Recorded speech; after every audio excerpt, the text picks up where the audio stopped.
इस वक्त मौजूद हूँ गुलियाना। यहाँ पर चेयरमैन डॉक्टर मोहम्मद अब्बास चौधरी के ऊपर हमला हुआ है और आमिर उस्मान आदिल साहब बर वक्त यहाँ पर पहुँचे हैं और आमिर साहब बड़ा अफसोसनाक वाक़या हुआ है। वहीद नज़ीर साहब, पहले तो ये मेरे लिए खबर इसलिए हिला देने वाली है कि डॉक्टर अब्बास जैसी मिलनसार दिलनवाज शख्सियत जो हमेशा मुस्कुराते हुए मिली है, मैं गाड़ी देख के शॉक में हूँ, सदमे में हूँ। मुझे ज़रा बताइएगा कि ये हुआ क्या है और कितनी देर पहले का वाक़या है? ये सर, मुझे अब से 12-13 मिनट पहले एक बंदे ने बताया कि डॉक्टर अब्बास साहब को कोई बंदा मार गया डंडू के साथ, तो आप वहाँ पे जाएं। तो मैंने उसको बोला यार आप मुझे वहीं ड्रॉप कर दे। तो वो बाइकर ने मुझे यहाँ पर ड्रॉप किया। तो मैंने देखा कि डॉक्टर अब्बास साहब को वो गाड़ी से निकाल के खून आलूद बड़ी उनकी संगीन तबीयत थी, वो निकाल के तो मदर भट्टी साहब हमारे बैंक मैनेजर, उनकी गाड़ी में डाल के तो वो उनको CMH भेजा। आपने आंखों से देखा है वो आके जब निकाल के गाड़ी में शिफ्ट कर रहे थे? वो मैंने अपनी आंखों से देखा। डॉक्टर अब्बास साहब काफी खून आलूदा थे, उनके बाजू काफी जख्मी थे और वो दर्द से करा भी रहे थे, चीख भी रहे थे। तो उनके साथ गाड़ी में सुबह कोई भी नहीं था? जब नहीं, गाड़ी में ड्राइवर था और ड्राइवर ने कुछ लोगों को तफसीलात बताई हैं, लेकिन वो भी हसियाई कैफियत में, घबराई कैफियत में था। वो सही बात करने की पोजीशन में नहीं था। हमलावर यानी कि पहले से तैयार थे, थे। ये लोग यहाँ पर बता रहे हैं कि यहाँ पर ना हमलावर कल्टस में आए हैं या कुछ लोग कह रहे हैं बाइक पे आए हैं, लेकिन वहाँ पे एक तोड़ा पड़ा है खाली जो जिसमें से बताया जा रहा है कि डंडे निकाल के उन्होंने हमला किया और विंड स्क्रीन तोड़ी है और बैक स्क्रीन तोड़ी है। अच्छा, डॉक्टर अब्बास चूँकि एक पॉलिटिकल फिगर भी हैं, चेयरमैन भी हैं, रहे हैं, एक मौलिज भी हैं, सोशल वर्कर भी हैं बहुत बड़े, क्या इस हद तक किसी की क्या हो सकती है? बज़ाहिर कोई अभी तक क्या कोई खबर? ये मेरे लिए बिल्कुल ही हैरानकुन है, बिल्कुल हैरानकुन है। वो तो पॉलिटिकल नाम के हैं, उनके में पॉलिटिकल वाली अदाएं हैं ही नहीं। वो एक बड़ी नफीस शख्सियत है, बड़ी अच्छी शख्सियत है, अच्छा बोलते हैं, माशाल्लाह से नमाज के पाबंद हैं, बड़े अच्छे मामला हैं उनके। मैं बिल्कुल हैरान हूँ कि उनका कोई ऐसा दंगा है नहीं किसी के साथ। ये अचानक क्या हुआ?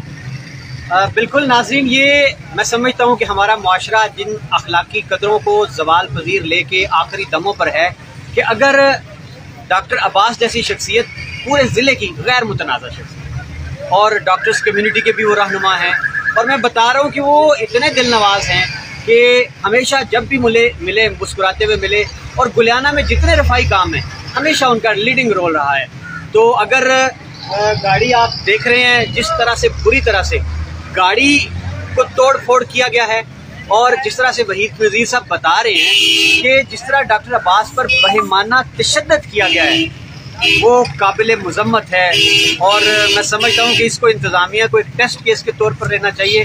हम दिन ब दिन ज़वाल का शिकार तो हैं, लेकिन मैं समझता हूँ कि अब हम इंसानों की बस्तियों में नहीं रहते, हम जंगलों के मकीन हैं। और शायद ही वही साहब, जंगलों का भी कोई दस्तूर तो होता होगा। बिल्कुल होता है, लेकिन यहाँ पर जंगल से बुरा निज़ाम चल रहा है। खौफजदा की कैफियत है। मैं अभी यहाँ पे खड़ा खौफ महसूस कर रहा हूँ कि इतनी पोलाइट शख्सियत, इतनी बाअसर शख्सियत इतनी बेरहमी से मारी जा सकती है, तो मैं और आप किस बात की मूली है? हाँ जी, ये लम्हा फिक्रिया है कि सवाल ये है कि अगर आपका किसी से इख्तलाफ है, कोई इख्तलाफ है, कोई तनाज़ा भी हो सकता है। बताया जा रहा है, ये भी यहाँ किसी ने कहा कि ज़मीन का कोई किसी के साथ झगड़ा था। चले एक लम्हे के लिए मैं मान लूँ, हाँ, ये ज़मीन वाली बात, इनका झगड़ा है, वो ये अभी कुछ पता नहीं है कि वही लोग मुलव्वस हैं या कोई और है। लेकिन जमीन का भी झगड़ा हो लम्हे एक लम्हे को, क्या कानून कायदा इंतजामिया मौजूद नहीं है? बिल्कुल मौजूद है, फौरन मौजूद है। इस तरह किसी निहत्ते शख्स को टारगेट करके इतने बुरे तशद्दुद का ला कानूनियत है, इसकी मजम्मत की जानी चाहिए और मुकाबिले मजम्मत है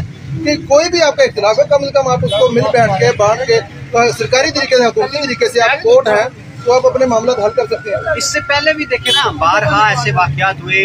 कोटली बाजार में क्या हुआ था चौधरी शमीम? बिल्कुल बिल्कुल सेम, मुझे ऐसा ही था, सेम यही हुआ। क्या हुआ? कुछ भी नहीं। आपने सुना जज़ा सज़ा का? नहीं, कुछ भी नहीं। तो ये असल में अलमिया है, रोने का मकाम ये है कि ऐसा करने वालों को कामिल यकीन हो गया है कि पाकिस्तान में इदारे, कानून, अदालतें कोई चीज़ नहीं। इसीलिए ये किया जाता है ना। बिल्कुल ऐसे ही। जब पता हो कि शिकंजे में कसे जाएंगे कानून के, हमें माफी नहीं मिलने वाली, तो फिर शायद लोग सोचें 1000 बार ऐसा कदम उठाते हुए। बहरहाल भाई साहब, मैं कहता हूँ कि आज का दिन मेरे लिए और आज की सुबह बड़ा अफसोस है, इंतहाई काबिल अफसोस है कि बार बार कह रहा हूँ कि डॉक्टर अब्बास जैसी शख्सियत अगर इस सलूक का निशाना सड़क पर बन गई है, तो फिर मैं क्या? ये देखे अगर गाड़ी हमें पुलिस खड़ी है वहाँ पे, मैं गाड़ी की रीप जाके दिखा नहीं सकता हूँ, बड़ी बेरहमी से मारा गया है और शीशे चकनाचूर हो चुके हैं। यानी उनके पास राड थे, आहनी राड थे, ये भारी मोटे डंडे थे। और जब डॉक्टर साहब को गाड़ी में बिठाया ना, वो लटाया, बल्कि मजहर भट्टी साहब हमारे बैंक मैनेजर यहाँ से, तो वो शदीद करा रहे थे कि वो मेरी बांह गई हो, मेरी शदीद तकलीफ में। तो यहाँ पर मुझे खुद को एक बड़ा वो एक दिली दर्दनाक चीज़ की कैफियत महसूस हुई कि यार ये क्या हो गया। यानी ये काबिल मजम्मत है कि इस तरह एक बुजुर्ग शहरी है, काबिल एहतराम शहरी है, एक काबिल एहतराम, हर हवाला मोतबर है, डॉक्टर भी हैं, चेयरमैन भी हैं, बड़ा सोशल वेलफेयर है, बहुत अच्छे इंसान है।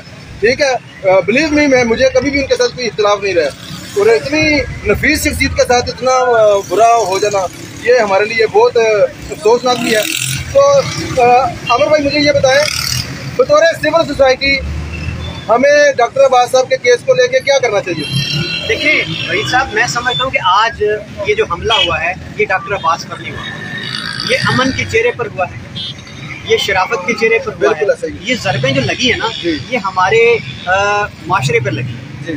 तो मैं समझता हूँ कि कम से कम जो आपका सवाल है कि हमें एहतजाज की सदा ज़रूर बुलंद करनी चाहिए, और ये एहतजाज अभी गुलियाना की सरजमीन पर नजर आना चाहिए कि हम सिर्फ बातें करते हैं, हम ईमान के उस आखिरी दर्जे पे हैं कि बुराई को सिर्फ दिल में महसूस करते हैं। तो अच्छा, यहाँ पे ये इशू ये भी है, अगर खुदा ना खास्ता ये वो ज़मीन के तनाज़े वाली बात है, तो वो जो हमलावर हैं वो भी गुलियाना ही के निकलते हैं, तो ये फिर दो फ्री कैन की लड़ाई में मेरा ख्याल कोई नहीं घुसेगा। अगर तो नामालूम हमलावर हैं, तो किराए के गुंडे हैं, किराए के कातिल हैं, तो फिर तो उनके खिलाफ हम ये कर सकते हैं। नहीं, देखिए आपने एक नासूर की निशानदेही कर दी कि अगर तो जी गुलियाना का ही कोई फरीक निकलता है और तनाज़ा भी ज़मीन का निकलता है, तो फिर कोई नहीं घुसेगा। ये गलत है कि जब तक मैं और आप अपने अंदर इतनी जुर्रत पैदा नहीं करते कि गलत को गलत और सही को सही कह लें, सवाल तो तब है ना। अच्छा आमिर साहब, ये इस वसातत से ना इसी के मुतल्लिक़ मेरे पास एक बात है कि अक्सर औक़ात मैं अवामी मसाइल बड़े अच्छे अंदाज से हल कराने की कोशिश करता हूँ, उजागर करता हूँ, और अक्सर औक़ात बंदूक अपने कंधे पे रख के चलाता हूँ, किसी के कंधे पे नहीं। तो मैं अवामी बालादस्ती की बात करता हूँ, तो बाज़ अता भी मुझ पे ही आते हैं। तो इस सोसाइटी को क्या पैगाम दिया जाए कि मैं इस सोसाइटी का वेल विशर हूँ, इसको बनाने संवारने वाला हूँ, मुझसे वो आप जज्बाती या गुस्से वाली मेरे साथ रवैया ना अपना करें। देखिए, आपने अताबों अजाबों का जिक्र किया है, मेरी और आपकी ड्यूटी सिर्फ ना अजान देना है जी। हमने माशरे को जगाना है और इस तरह की नाहमवारियों पे और जुल्म पे आवाज़ बुलंद करना। हम अपनी ड्यूटी करें, माशरा हमें गालियाँ देता है, पत्थर बरसाता है, उसकी कोई फिक्र नहीं देती, कोई परवाह नहीं देती, और हमें पलट के जवाब भी नहीं देते। हमें अपना काम करना है, अपना रास्ता है। बहरहाल अभी इस अफसोसनाक वाक़े को आप क्लोज कर दें कि कैसे करेंगे? मैं आखिर में सिर्फ यही कहना चाहता हूँ कि आज ये जो हुआ है ये बहुत गलत है। इसकी कोई दलील नहीं दी जा सकती जब तक कि तफसीलात सामने नहीं आ जाती, हमलावर पहचाने नहीं जाते, या हमले की वजूहात, उनका मौक़िफ़ क्या है वो सामने नहीं आ जाती, तब तक ये वाक़या जो है आज का वो काबिल मज़म्मत है, बाइस मज़म्मत है। और मैं वही सब यहाँ जो देख रहा हूँ कि डॉक्टर अब्बास साहब खुद माशाल्लाह बड़े एक नरम दिल के मालिक हैं, और हमेशा उन्होंने अपने जो फैमिली है उसमें, पता है लड़के जज्बाती होते हैं, उनके भतीजे भांजे बेटे, उन्होंने हमेशा उनको समझाया है जी। और कभी कोई छोटे मोटे इख्तिलाफ सियासी होते हैं, तो मैं अब देख रहा हूँ कि क्या उनको पुरअमन रखना मुमकिन होगा। ये बड़ा मुश्किल है। जब आपके किसी चेहरे को, बड़े को खून आलूद कर दिया जाए सरेरा, तो फिर अमन का दर्स देना, तो ये बड़ी तशवीशनाक बात है। और हम दुआ ये करते हैं कि अल्लाह करे कि अमन कायम रहेगा, और ये जिन लोगों ने किया है कानून इनको सजा दे।